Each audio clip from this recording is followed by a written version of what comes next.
Hello everyone, Father back again for my weekly video message. Wonderful to see you today. I hope you had a wonderful week.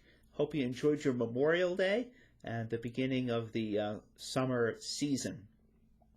This Sunday we celebrate a very special feast day, the Feast of Pentecost. It's the conclusion of the Easter season, the day when the Holy Spirit came down upon the apostles 50 days after Easter. It's what we hear about in our first reading at Mass this weekend. And the Feast of Pentecost, of course, is a historical event. It took place at a certain place and time in history, and that's what this feast day commemorates.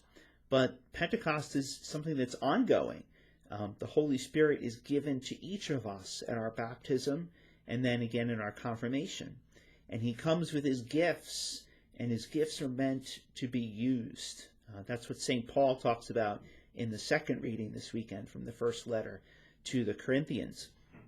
The gifts of the Holy Spirit are given to us to be used for the work of spreading the gospel, for the work of being a leaven for the gospel in our world. And I think we can all certainly agree that the message of the gospel is needed in our world.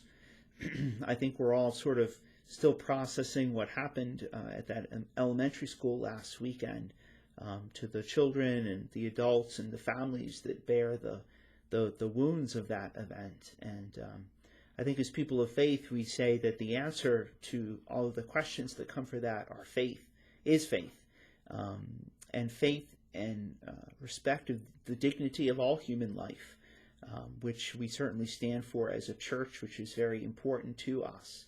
That all life is important and special, especially those who deal with struggles, mental health struggles, and various issues along those lines.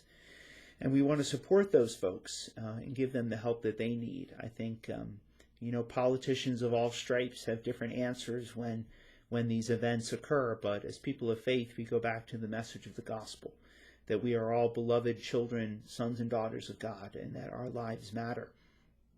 And that we want to help and support those who struggle, those who grieve and mourn, as there are many right now, but then also those who need some help.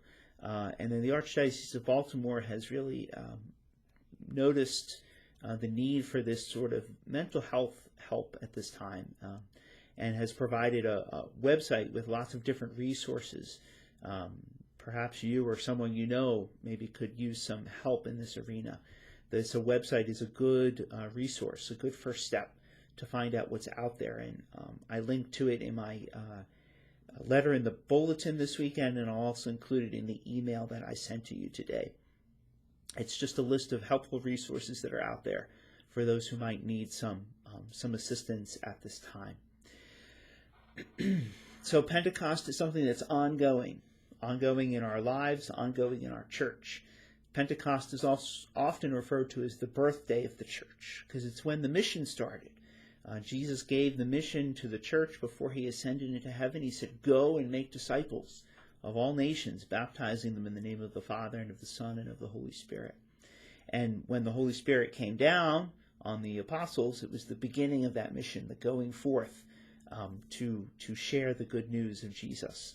So that Pentecost is ongoing for us, as the mission of the church is ongoing in every age and in every time. And we are part of that mission right now.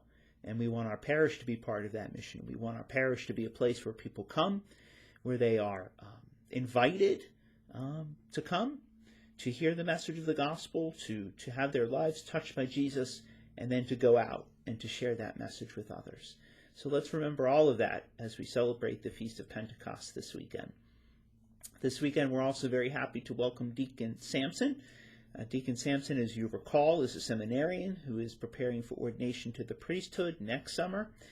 He will be with us during this summer, ministering as a deacon in the parish. He'll be with us during the school year on weekends and breaks from the seminary, and then again next summer as he prepares for his ordination to the priesthood, which is scheduled for June of 2023.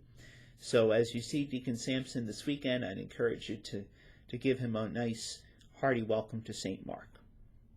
Today is also the first Friday of the month, So Adoration of the Blessed Sacrament is going on right now, as it is every Friday.